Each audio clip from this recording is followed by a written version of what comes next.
Bom, eu estou aqui com prazer, até porque essa CPI é presidida por um homem do futebol que conhece o futebol. E vim aqui com o maior prazer. Sou sincero a você que eu vim convidado, mas se fosse para uma outra CPI convocado por gente que não tem nada a ver com futebol, era difícil de eu vir. Mas venho aqui com o maior prazer e estou aqui à disposição para dizer um pouco que eu sei, né? Eu tenho 50 anos de futebol,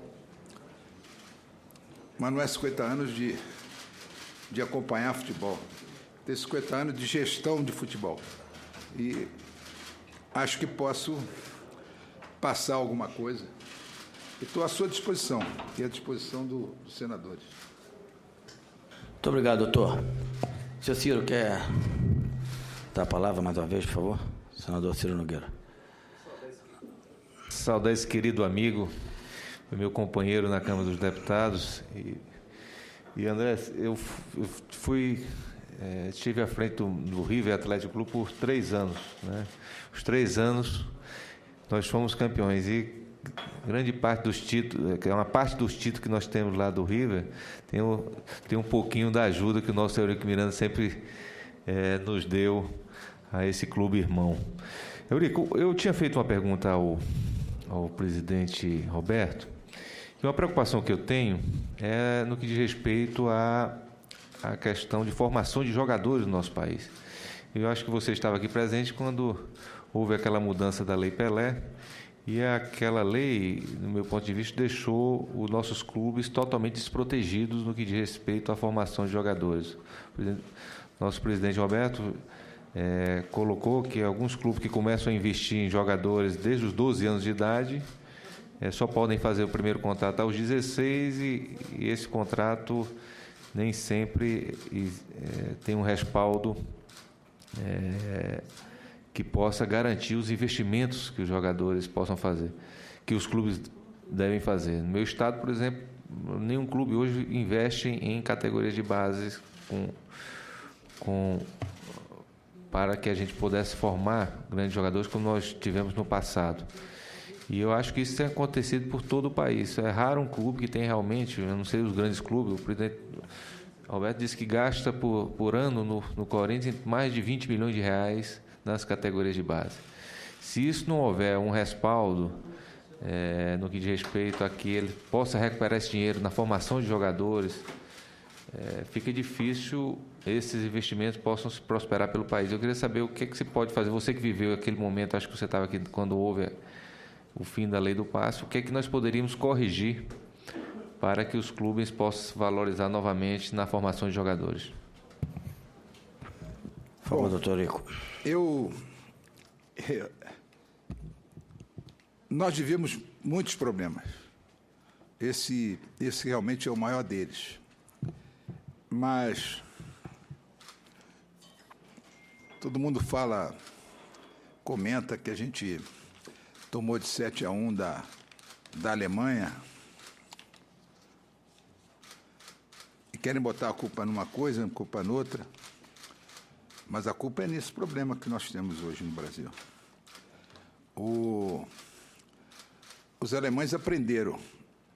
Eles viram que eles tinham que ter formação.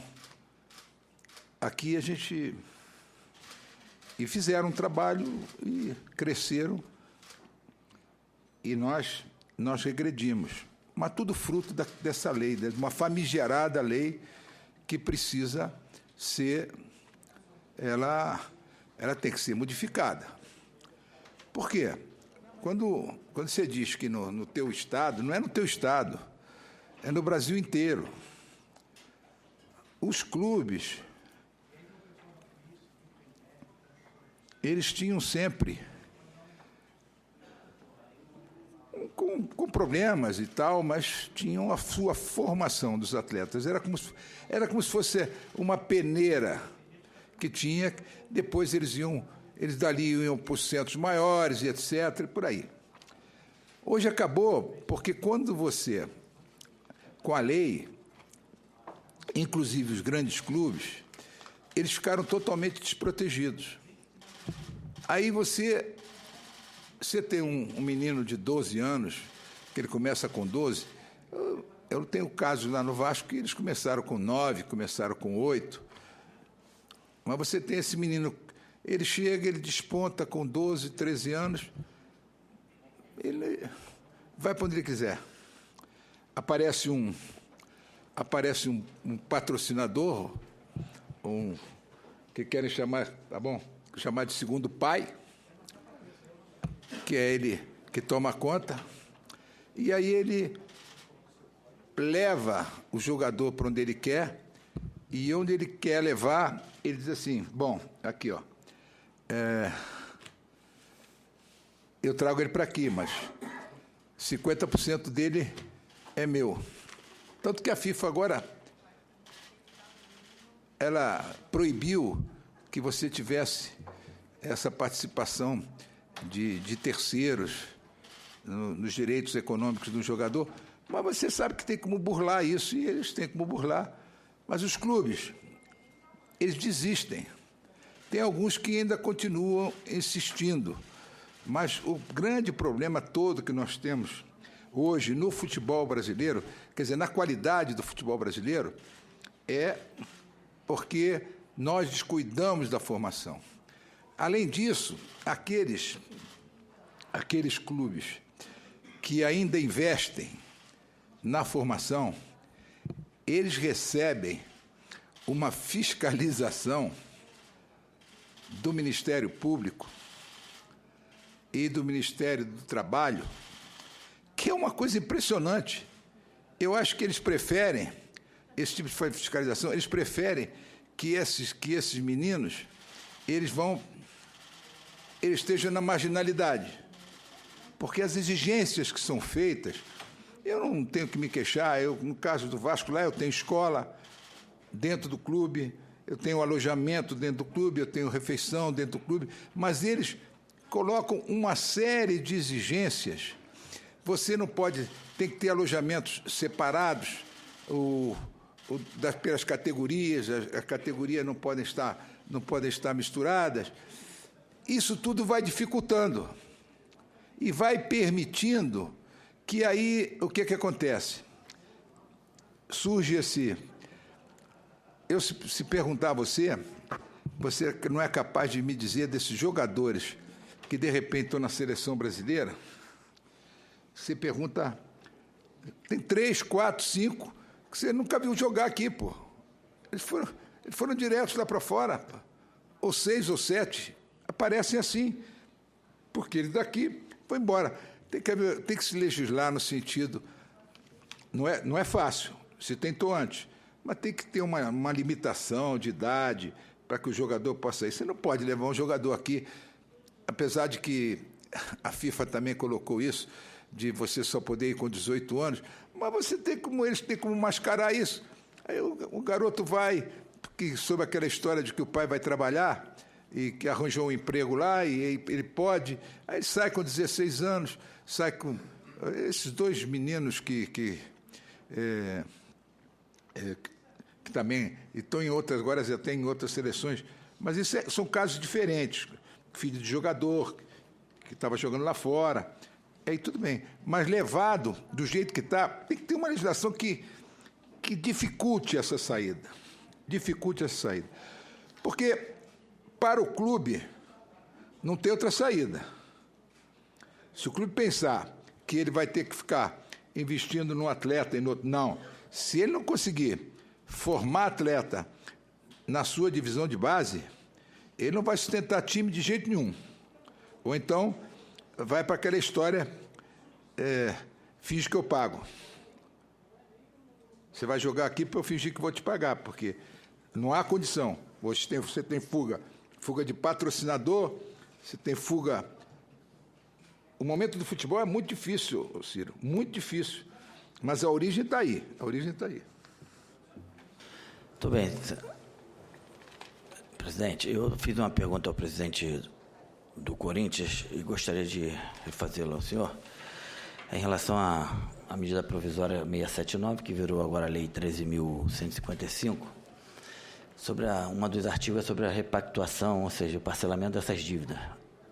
São duas perguntas. A primeira, se o Vasco está ou vai participar dessa repactuação, ou seja, parcelar essa dívida, e qual é o débito do Vasco hoje em relação a essas dívidas? Eu fui o primeiro a aderir, até porque eu acho que essa medida é a salvação dos clubes de futebol. Eu não via na dívida fiscal dos clubes de futebol, eu não via outra saída. Essa foi uma medida que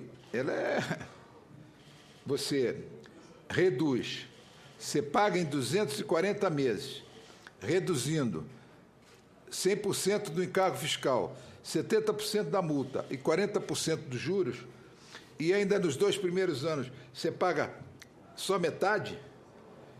Quer dizer, quem não aderir a isso está pensando em outra situação, de não pagar nunca. Porque, da maneira como a dívida se encontrava e as dívidas que os clubes tinham, porque eles tinham a dívida, tem aquela dívida que indiscutível, e tinham dívidas que são contestadas. Mas nós sabemos que dívida contestada com o fisco é 90% de probabilidade de ser a favor do fisco e 10% a teu favor. Tanto que eu, quando aderi, e fui o primeiro, eu aderi antes da regulamentação. Eles levaram, porque o fisco também é assim, eles levaram 30 dias para fazer uma regulamentação, agora tem que levar até novembro, e paguei a primeira parcela que eu tinha que pagar, paguei, porque o que está assustando, e muita gente fica falando, é que tem as chamadas contrapartidas. Mas as contrapartidas têm que existir. Pô. Quer dizer, você não pode deixar de pagar, dali para frente os teus impostos têm que ser recolhidos, você tem que pagar a tua parcela. Qual é a outra contrapartida? Porque como bota na lei, e botaram na lei, as pessoas se apavoram, falam que tem não sei o quê, não tem nada demais. O teu clube tem que ter conselho fiscal. Todos os clubes têm conselho fiscal. Tem que ter uma sala para o conselho fiscal. Tem sala. Tem que ter o conselho fiscal independente. É independente. Isso aí assusta quem? Você tem que ter prestação de conta. Elas são prestadas, pô. Você joga no teu site, isso aí não tem contrapartida. Agora, tem que passar ali a você estar cumprindo. Agora, tem um problema que está atingindo todos os clubes, não a mim, não o Vasco, mas estou atingindo a maioria dos clubes. Tinha que se entender, ilustre senador, que tinha que ser um corte. Os clubes de menor investimento tem uma contrapartida, por exemplo, que está sendo exigida, que é você ter a certidão negativa. A negativa. Ou a certidão positiva com efeito de negativo. Se você... São duas coisas que estão atrapalhando esses clubes de menor investimento. É o chamado fair play trabalhista e esse problema dessa CND. Porque tinha que ser um corte. Olha, daqui para frente, a partir do vigor da lei, você tem que chegar aqui e tem que chegar e tem que dizer, agora vocês têm que cumprir todas as obrigações. Porque eles tinham problemas tão sérios para trás que fica difícil você manter um fair play trabalhista, por exemplo, com a dívida que eles tinham. Tem que ser o corte a partir do momento da edição da lei. Eu entendi, eu sou sincero, eu não sou muito chegado a fazer muitas badalações. Eu tenho amigos políticos, mas não faço badalação com político. Como eu tenho a honra de ser amigo aqui do senador, porque pelas qualidades dele. E eu fiz questão de vir aqui e falar com a presidente Dilma, que eu passei por alguns presidentes no futebol, já muitos.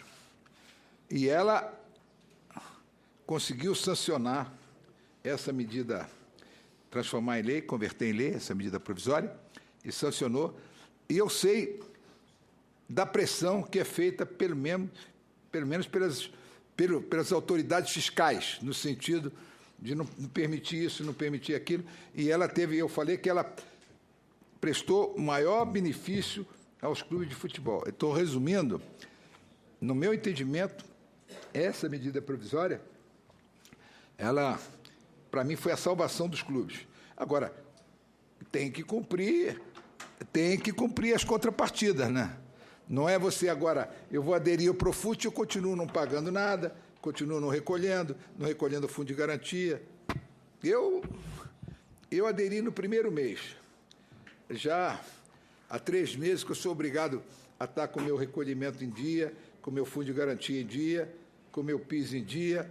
Quer dizer, tudo bem. E o problema do fair play trabalhista, que também muita gente está se colocando, e eu estou até me estendendo, muita gente está criticando e dizendo da dificuldade. Isso não é para chegar e apresentar o fair play trabalhista agora. Não, cumprir o fair play trabalhista, não.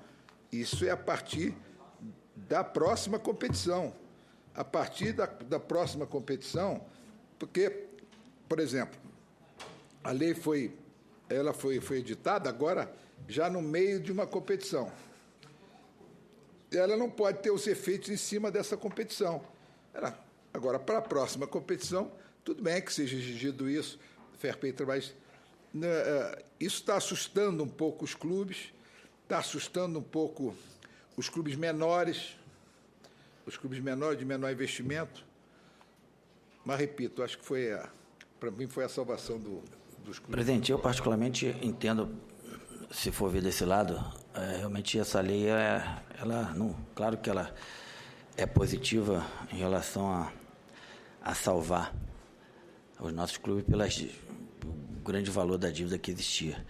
Mas todos sabem que eu fui contrário a essa lei, principalmente no momento que tiraram a responsabilidade da entidade maior do futebol, que é a CBF, que, na minha opinião, a CBF, como entidade maior, ela tinha a responsabilidade de fazer cumprir algumas coisas que estão na lei, e ela não fazendo com que o clube cumpra com isso, ela não terá nenhum tipo de punição. Mas, na verdade, como a lei já está em vigor, está em vigência, a gente tem que torcer para que dê certo e que as coisas aconteçam. Uma outra pergunta que eu tenho... e outra coisa, o valor da dívida do Vasco nesse refis aí, nesse parcelamento, qual é o valor? Posso dizer que o Vasco paga hoje uma parcela de 270 mil. Quer dizer, na verdade, a parcela seriam 540 mil. Ou seja, com a redução que teve da dívida, a dívida passou para 120, 130 milhões. 130 milhões. 130 milhões. Presidente, do Corinthians.